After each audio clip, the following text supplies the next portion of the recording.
I just wanna know how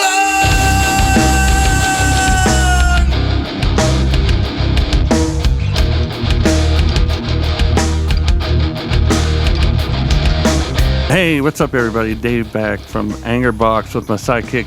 This is Jimmy from AngerBox, and today we have an awesome guest, formerly of Guns Out at Sundown, Mike Dennis. Yeah. Yo. Come on, everybody. Woo. So I was pretty excited The for audience this is one. leaning I'm here, glad by the way. he's here on the 6th installment of The Social. Thanks for coming on, man. Yeah, absolutely. What do you think of the set? Dude, I love it down here. Yeah? This is pretty awesome. Is it different than what you were expecting? Because we are not set up in Beyond Down Kitchen Studios. Yeah, you said the kitchen thing. I thought we were going to be in a kitchen. Between the two Downstairs, I was ferns. like, oh man, I feel like I'm at Joe Rogan's I house. didn't want Zach Zalipanakis to see me. Yeah, we're trying to stay as far away from copyright infringement as we can. Yeah. I don't know if you guys watch YouTube videos, but they'll copyright anything. If there's an image of some sort in a picture, or a song's playing in the background that's not even really being listened to that somebody owns, you don't own that video no more. Right? Yeah, they'll shut it down fast. Yeah. Yeah, and we've been getting a lot of views, a lot of new subscribers to our channel, so keep it up. We want to keep this rolling, and the only way that's going to happen is if you keep it up. So hit that subscribe button, guys. We appreciate it. So, Mike, since Guns Out's kind of been on a hiatus, where you been? Well, I go to school now. I go to Full Sail University for audio engineering. Since Guns Out, though, technically I was in another band that Guns Out turned into, which was Rise Among Rivals. Which, not to interrupt you, but I saw a little live clip of them the other day, and Yeah. it's pretty fucking good. Yeah. It was. Yeah, they're out. Kenny Luck, I think is his name, the bass player. He's good. Oh, yeah. He's good. Yeah, he's awesome. I didn't play with him. I played with, his name was Jamie. But after I left, I guess Jamie left to play in another band, and those guys kept going with Kenny Luck. But yeah, they were fucking awesome. Yeah, we're actually gonna play a little bit of Guns Out in the background, set the mood a little bit. All right. We're also gonna set the mood with a shot. We're still on the Crown Peach tonight. It's tasty. It's only seasonal, so go get yours now. Is it seasonal? It is. I actually didn't know that. I've been waiting on this, and they didn't get it, and they didn't get it. Got COVID probably played a factor in it, but we finally got it, and gosh, it's good. I'm up. Oh, I'm not up. That's on the. That's on me. Oh, there we go. That's Dave's fault. Yeah. He's in charge of audio. Yeah. All right, let's do the social. Cheers. Cheers, guys.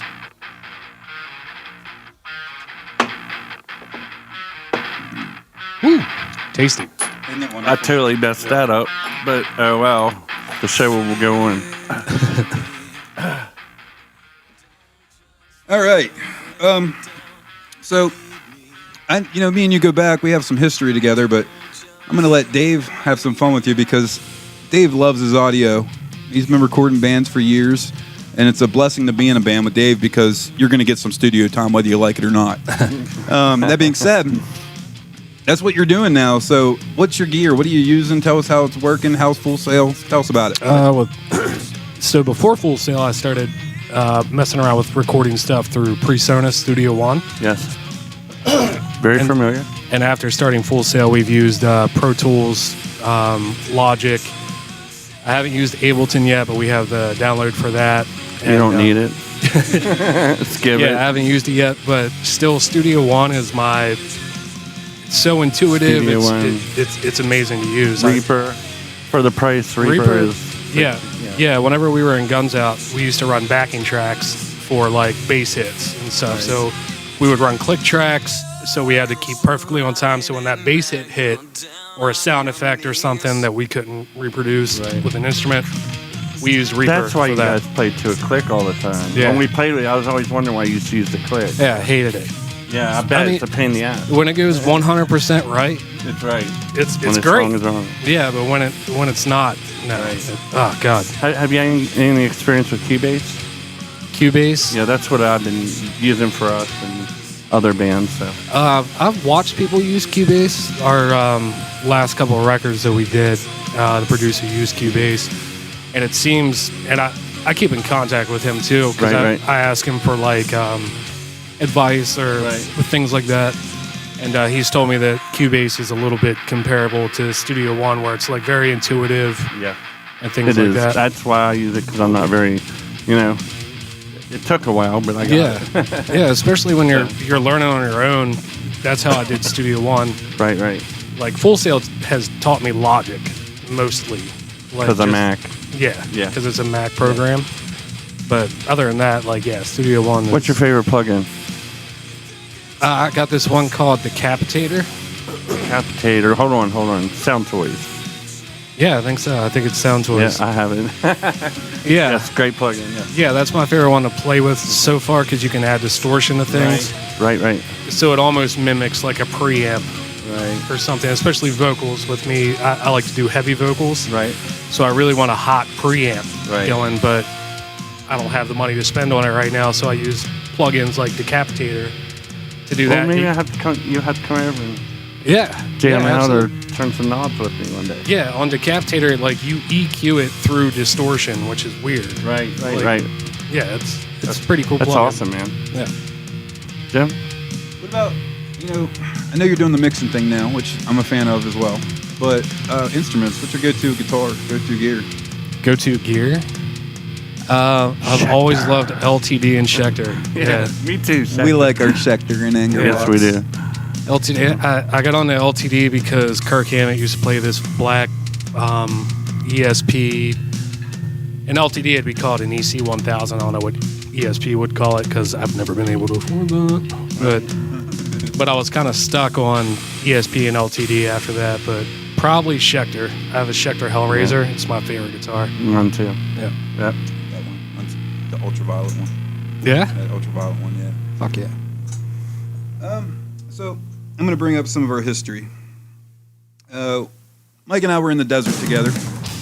We're brothers in arms, and we did that before we ever got really connected in music. So when we were in the desert, Guns Out had released a CD while you were in the desert, Yeah. and I got to hear Guns Out before I got to see Guns Out. Well, technically, we released that under the name Lenore Stray, Okay. But which I hated that name, and we changed it Guns while we Out were was in a the way desert. better name. Yeah. Way better name. At least people could pronounce it. And I still got it wrong a lot. Everybody that was in the desert with us was jamming that shit. Our whole unit, we fell in with another unit. Everybody there was jamming it. So before you guys even got the tour, you were already tossing your CD all over the country. Yeah. Which, if you can do it that way and you're in the military, it works, Yeah. I guess. Yeah. But anyways, when we were in the desert, a band came to Camp Buren, Kuwait, where we were stationed at the time. And the sergeant that told us the band was coming pronounced it wrong, and I was thinking a totally different band was coming, which would have been completely cool with me anyways.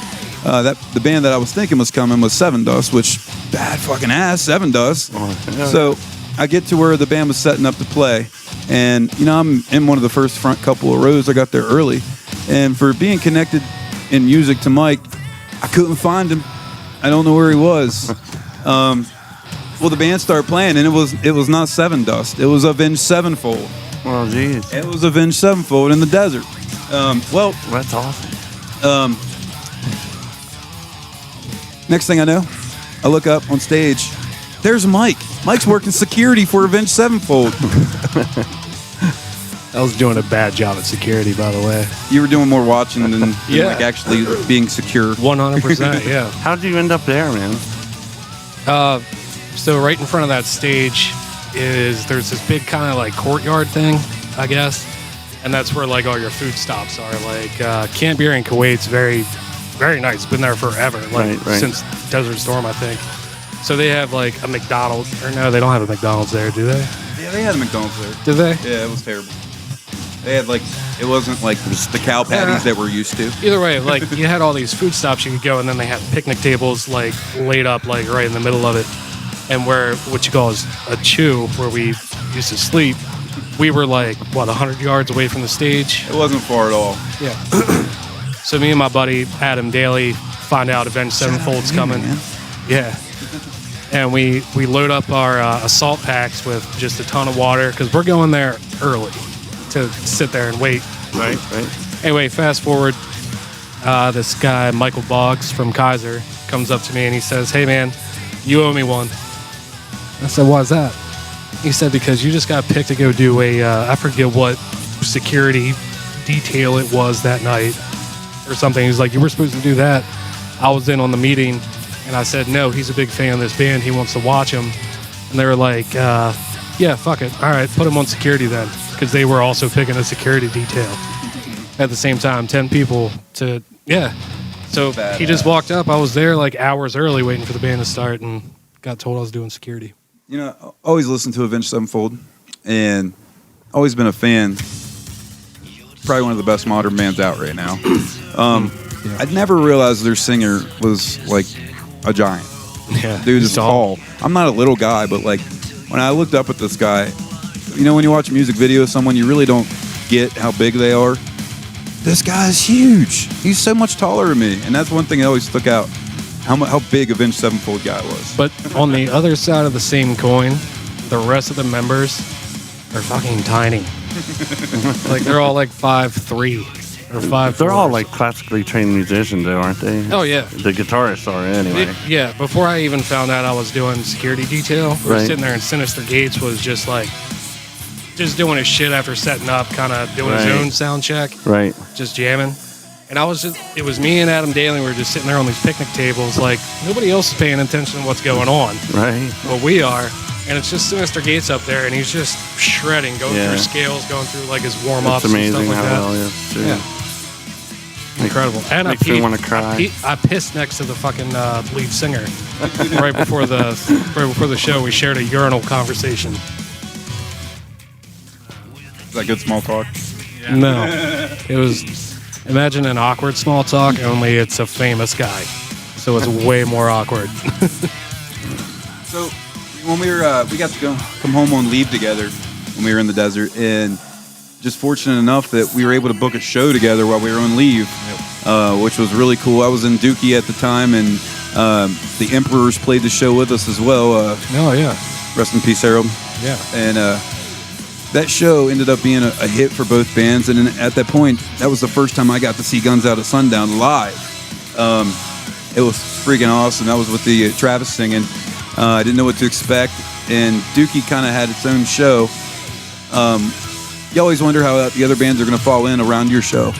They were so tight, so good. Couldn't have been any better. It was such a fun night to play. You remember the night? Yeah. Well, I mean, kinda. Fast forward a little bit. When we got home from the- erase it from alcohol a little bit. I remember got you very a drunk. little bit that night. The end of the night, I can't tell you. I remember, was it butane or whatever the fuck is in that silly string shit that you guys did? If somebody would have lit a match, Yeah, if it you would have lit a went up in match- flames. Oh, dude, the whole bar would have went up. So fast forward, probably less than a year later, Guns Out. We're back from the desert. Guns Out is picked up pretty heavy. Some good things were in the works for you guys. And I remember I took a road trip with Julie Dean. Rest in peace, Julie. And we went to a dive bar in Baltimore. And I don't think you guys had played there before, but it was fucking packed. And for them never playing there and still being a new band to the mix and the scene around the area, the audience knew all their songs. It was incredible. And right then I knew Guns Out's going to do some really cool stuff. You remember that show? Yeah. Yeah. I don't remember the name of the place, or I'd call them out too, but it was a cool venue. Well, you should guys did remember, a but- video down in Baltimore, didn't you? Yeah. That's where I first saw you. That was at Auto Bar. Oh, okay. That was the first time I saw Baltimore. The anything one you're about talking- you guys. It's next to this place called the Ferndale Tavern, the place you're talking about. I can't remember that place as much. I think they shut down since then, possibly. I don't know. The floor almost I was collapsed. going to say, there was That maybe a night. couple building The Auto issues. Bar, that's like a classic bar in Baltimore. It's been around a long time, man. Yeah. I've heard of that way back. I mean, from as far back as like, what's the one that burnt down? They're talking about rebuilding it right now. Kicks used to play there all the time. Hammerjacks, yeah. 2 floors, that. man, I heard yeah. that. Auto Bar is one of those ones. It's been there a while. Yeah, that if That's a shame, man, if because you that get was to a play in rock town, bar. you kind of want, a rock bar. Yeah. Like you want to play one of those places. Right, Or like, right. Was it CBGB? Right, right. What's the name of that place? Was it CBGB? Yeah. CBGB's? And you got the 930 Club down there. Yeah, it's like places like that. Yes, Auto Bar yes. kind of fits into that realm. we got to play with Saliva earlier this year, which was a really cool experience for us. And I know that Guns Out got to play with him too. Yeah. What was your Saliva experience like? We played with Saliva at a festival first before we went on tour with them. So the festival one that we did, I didn't see them at all, like no idea. But the tour that we did with them, I don't know. That was almost a dream come true. Like I was texting my friend saying, I just got this tour because, you get Guitar World magazine, all these different magazines. And whenever Saliva was like my shit back in the day. So I had like magazine cutouts of Saliva, like Wayne Sweeney from Saliva on my wall. And so like getting that tour was fucking incredible. Like, and then to meet those guys at the same time and find out they're nice and they're really down to earth and they don't have this rock star like thing that you worry about. Yeah, it was awesome. And they brought it every fucking night, dude. Oh yeah, they did. When we played, like, it was a great show. They were on their game that night. I'm sure that they don't have many bad nights, but that was a great show. Well, Wayne, the guy that wears the hat, usually looks like Rob Zombie kind of. Yeah, Exactly what I thought of. Yeah. Yeah. So that guy, we were playing in New York. A lot of times we didn't get to see a lot of the bands that we toured with because we might be busy loading out, or you make your money making merch. So you were back at the merch table, things like that. So We're you might, sleeping. yeah, or whatever, yeah. So you might miss some of the headliners, but I always try to make time to watch Drowning Pool and Saliva on that tour because I looked up to them so much. Right. But Wayne Sweeney used to come out with a half-gallon. This is the first time I saw him do it. He had a half-gallon of Fireball.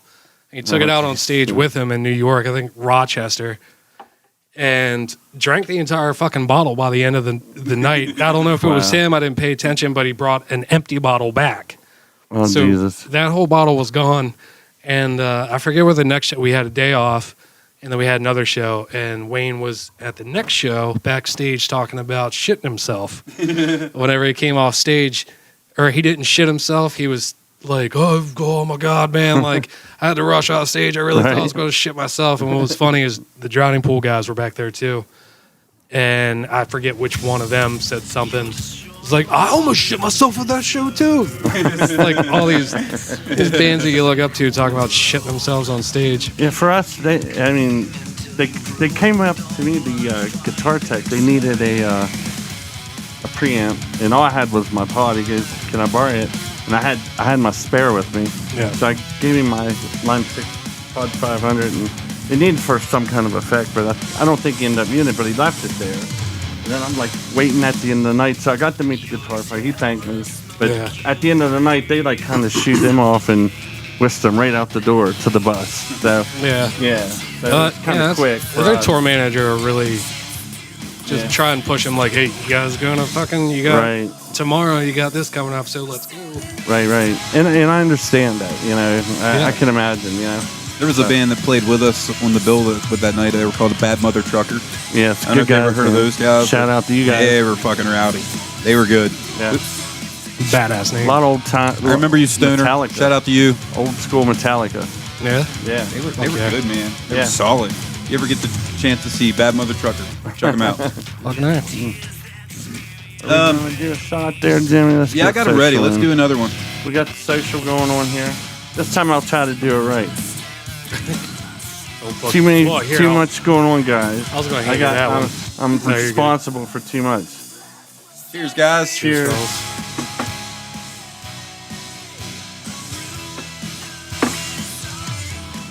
So, Wesky, have a job and drink and have fun, right? Of course, we're not getting paid nope. This is all charity work. because we love doing what we do, man. That's why, and we're doing it for the musicians and the music, man. To keep it alive. Yeah, doing something like this is really fucking cool. Thanks, man. Like, good for doing it. Thank you for coming on, man. Absolutely. Definitely, yeah. No question.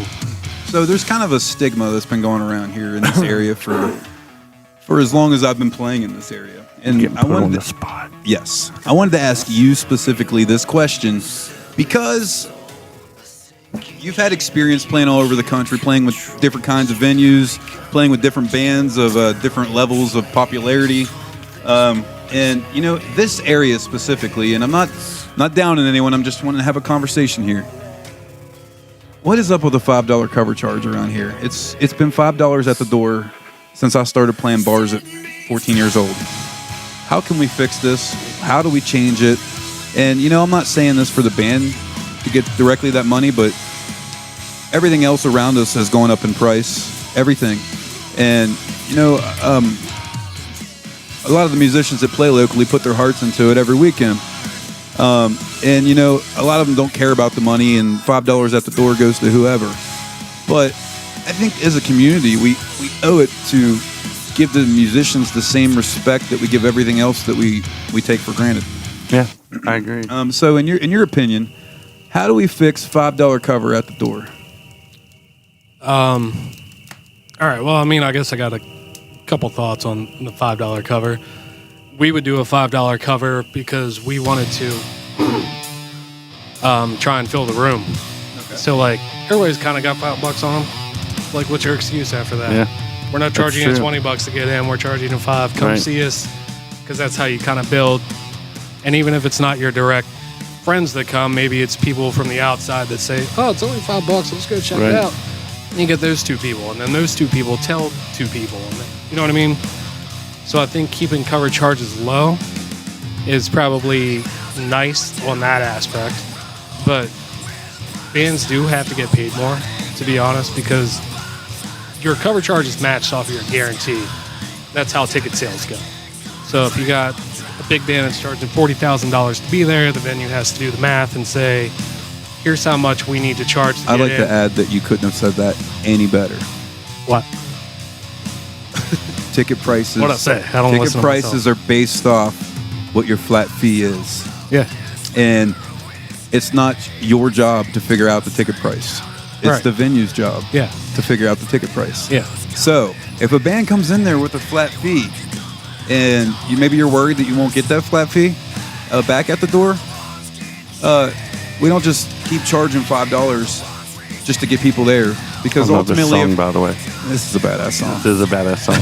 That Mountain Blood you. song. Yeah. I need a copy of this. That one's just about partying. Huh? I'll get it to you. I need this in my life. I got it some maybe. I don't know. All right, Jimmy will get it to me. Sorry to I will interrupt you, man. Sorry. But yeah, Sorry. increase your price at the door by, you know, how many people realistically are coming to this, and work that. That's your price at the door. Not even increase your price of the door by the bands. Like, so the band should say, here's how much I'm charging to play. Are you bringing sound and audio production, like yourself, or is the bar? We bring everything when we play. Yeah, so if you're in your position, we're taking everything upon ourselves. Charge more. What do you think you're worth? What do you think you can make the bar? Or if they don't want to come off the $5 cover charge, then ask for a percentage of the bar. Like, all right, we can do it for this much money, flat fee. That's busy. Sorry about that, man. We're kind of No, you're good. difficult. It's just camera That's it. busy, and then it goes back to that dude. I don't know what's going on. What I was saying is that you could losing just it. ask for a percentage of the bar too. Like, everything's negotiable at a Right. certain point. And if you feel like you're being taken advantage of, then don't fucking play the show. We've been in a pretty good position in AngerBox, but I know that there's got to be other bands that run into this, or other bars and venues that run into it. I think it needs negotiated to the point to where if you're always considering $5 at the door, you're always putting a limit on what you could make. Yeah. And you know, Guns Out of Sundown's one of those bands. I would pay more than $5 at the door to go see. Oh, thank you. And But there's plenty of bands like that too. Like, there is $5 I mean, I know I'm a fan. That's a good cover for like a DJ that you don't know who's playing there. But if you're going to see an actual show, Right. you should pay more of a ticket price. And I think it really, if the No band, disrespect if to the DJs, band by wants the to way. charge more, that's fine in their flat fee. But I think we need to fix this $5 cover charge at the door. That way, the bands will be able to negotiate a little better. Yeah. Thanks for answering And that. That's the camera controversy I two is like to back. That call was for a today. long answer, I guess. I'm sorry. I lost camera 2 there for a second, guys. Sorry. You'll be edited to camera Will one. be edited. So, Dave, you want to take this next segment? Yeah, we're going to do a segment called Look What We Found. Is there anybody that you know of, unsigned band that does originals, that wouldn't mind having their stuff played on the show? Whether they can make it here or not, just send us in the music. If there is, please let them know. We want to find that somebody that's worth it. You know what I'm saying? I don't know what he's going by online, but Robbie Paul. Robbie Paul. I don't know if any of you guys know him. Tell us a little bit about Robbie Paul. What's up with Robbie? His name's actually Nae, N-A-E, which I didn't realize was a real name, but that's his name, Nae Paul. Robbie Paul. Oh, that's cool. That's cool. He has this very warm acoustic voice that sounds familiar of other people, but not so much that it's not his own sound. It's very like, it's almost like listening to comfort food, listening to him sing. Wow. But I think he's getting a band together. He's like trying to do other stuff. COVID obviously slowed a lot of things down. Right. But he would probably be the one that I would say. Robbie Paul, Nae Paul. Okay. I'll get with you and we'll work this out and get him on the show and get some of his music featured on here. Yeah, absolutely. He's fantastic. Is it all original stuff? Yeah. Sweet. I mean, he's an acoustic singer, so he can do covers. And does he have some stuff online that we could send some people to check out? As far as I know, yeah. Okay. I'm not sure. I've just always listened to him play in front of me for the most part. We'll send the social audience on a hunt for some YouTube videos. He has been recording and putting stuff out. Well, Mike, thanks for being on the episode today. This was the 6th installment of the social. We're going to end on a shot. Right on, guys. And some more guns out of Sundown. Thanks for watching the social. Thank you. Cheers. Guys.